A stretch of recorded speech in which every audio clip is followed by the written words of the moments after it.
Hey guys, what is up? Alex here, and I have had a crazy busy day, so I haven't really been able to take as good of a look at the Direct and all the news surrounding it since it happened this morning.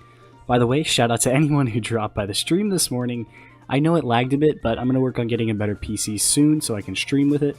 In the meantime though, this means I can focus more on the videos here on the channel, so let's do that. So, with that out of the way, let's go ahead and jump right into what today's video is about. So, long story short, someone leaked almost the entire Direct and its contents in a 4chan post on May 29th. Now, it could be that this individual got a look at the Direct before the rest of us and made the rest of the contents of the leak up, but what we're going to do is we're going to hold it at face value for now, comb through his post, seeing what was left out of the Direct, and we'll go from there. Before we do get into this, I'd like to say that these very well could be spoilers for the game, and if you don't want to be spoiled going into Sword and Shield, I'd advise you click off of the video. This has been your warning. I'll be doing plenty of other spoiler-free videos soon. Without further ado, let's jump right into the video. I hope you guys enjoy. Okay, so looking at this post, I'm just going to go ahead and read off his points and then make my comments afterward. Your rival is named Hop, but you will also be facing off against Bede and Marnie. So right off the bat, they got the name Hop right for a rival, because we already saw Hop, right? And I have no clue who Bede and Marnie is, although Marnie does come back later in the post. Maybe there's an XY situation with multiple rivals or friends, that sort of thing. We're not really sure yet. Moving on to the next line, Team Yell is the gang in this game who are well-meaning fans of Marnie causing trouble. So, Team Yell. Fans of Marnie, they apparently have a good nature about them, which is kind of a good change of pace because most of our evil teams have a tendency to be pretty evil. We still don't really know too much about Marnie. We know she's our rival, and that's about it. But this could mean that there could be a bigger threat than an evil team. Maybe something else that's not exactly caused by them like it usually is in other games. I guess we'll just have to wait and see. On to the next one. Apparently, to be a part of a gym challenge, you will have to get an endorsement. Bede gets an endorsement from Chairman Roseman and his secretary Alina, and if you remember correctly, Bede is one of our rivals, I guess.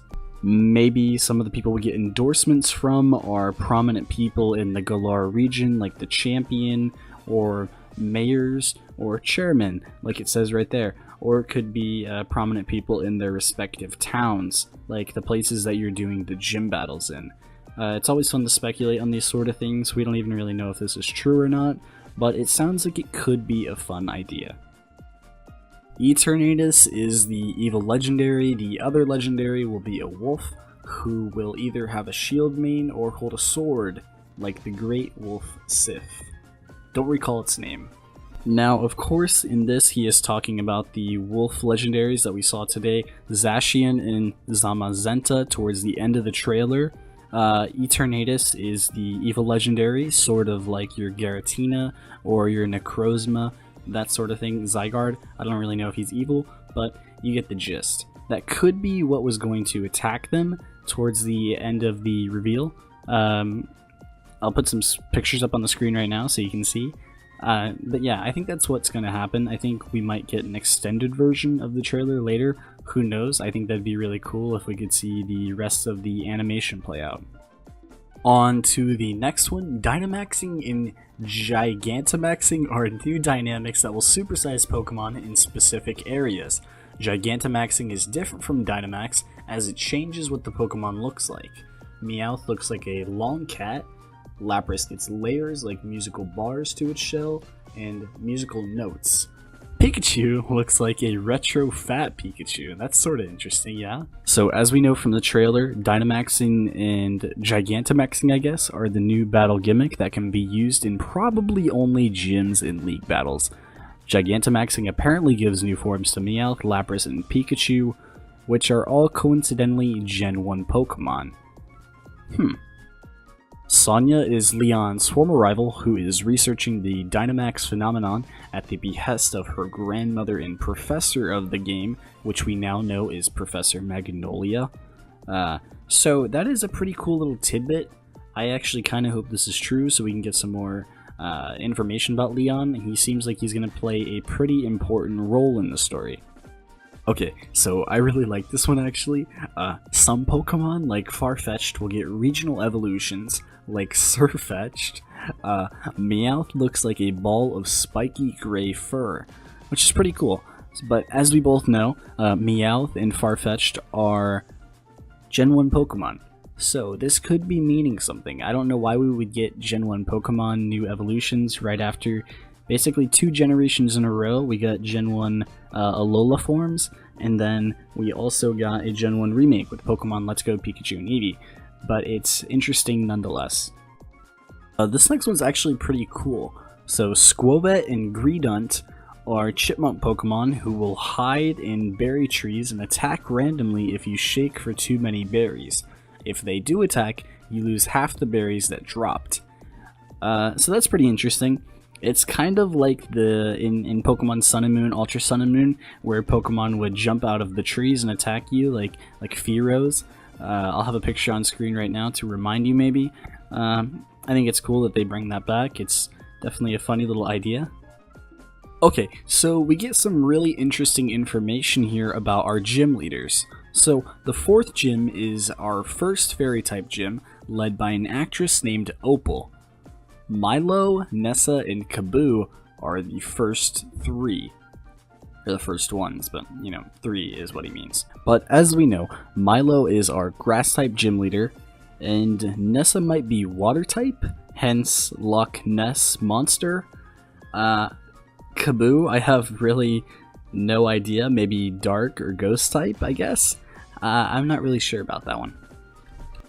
Moving on, it gives us a little bit more information about the gym leaders and challenges that you have to complete. So, before fighting the gym leaders, you have to complete the gym challenges.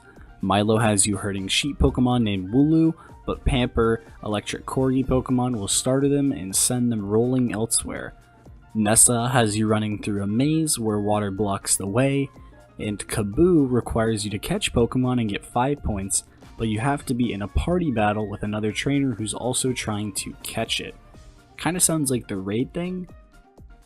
This all reminds me of Island Trials, where you had to complete a task to fight your final opponent. Also, there were other instances of it in previous games, but that's what it really most resonates with me with.